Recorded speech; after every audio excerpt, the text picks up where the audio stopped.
கச்சத்தீவை திரும்ப பெற வேண்டும் என்று எந்த மாநிலம் தீர்மானம் நிறைவேற்றியுள்ளது? Answer option A, Tamil Nadu.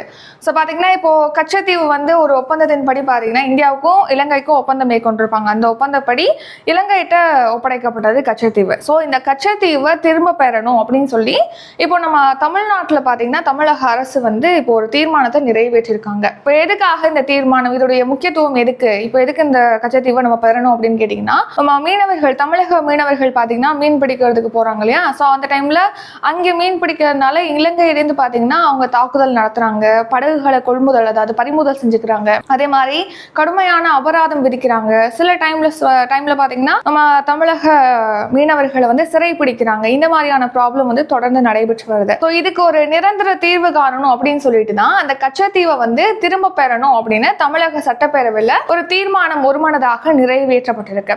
So இந்த கச்சத்தீவு அப்படிங்கிறது எப்போ இலங்கையிடம் வழங்கப்பட்டது அப்படின்னா 1974 பாத்தீங்கன்னா முன்னாள் பிரதமர் இந்திரா காந்தி அவர்கள் ஆட்சியின் போது இந்தியாவுக்கும் இலங்கைக்கும் இடையே ஒரு ஒப்பந்தம் கையொப்பமாகுது. ஸோ அந்த ஒப்பந்தப்படி பாத்தீங்கன்னா கச்சத்தீவு இலங்கைட்ட வழங்கப்பட்டது. அதுக்கடுத்து 2 வருஷம் கழிச்சு பாத்தீங்கன்னா மறுபடியும் ஒரு ஒப்பந்தம் மேற்கொள்றாங்க. அந்த ஒப்பந்தப்படி பாத்தீங்கன்னா அந்த கச்சத்தீவு பகுதியில் மீன் பிடிக்கிறதுக்கும் நம்ம தமிழக மீனவர்கள் அதாவது இந்திய மீனவர்களுக்கு தடை விதிக்கப்பட்டிருக்கு. ஸோ இதுதான் ப்ராப்ளமே. அதனால அந்த எல்லை பகுதியில் போகும்போது தாக்குதல் நடத்துறாங்க. தமிழக மீனவர்கள் மீன் பிடிக்கிறதுக்கு சிரமமாக இருக்கு.